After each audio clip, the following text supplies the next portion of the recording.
Umekaa, wanakuja wataalamu wa masuala ya uchumi. Wanakuambia unalareje masaa mengi. Wakati matajiri hawalali. Wanakuambia miradi yao anakesha.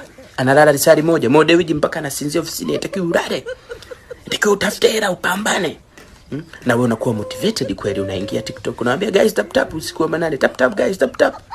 Mwingine unakesha usiku wa manane kama ni videographer, una edit mapicha, ni graphic designer, unafanya ma graphics yako usiku, wengine unafanya makazi usiku wa manane. Wakati unaendelea kupiga mikazi usiku wa manane, wanakuja watu wa masuala ya afya mabaya kwetu. Wanakuambia kwa nini haupati usingizi wa kutosha? Una hatari ya kuumwa kisukari. Kwa nini ya ulali? Binadamu nitakiwa ulale masaa 8 na kuendelea.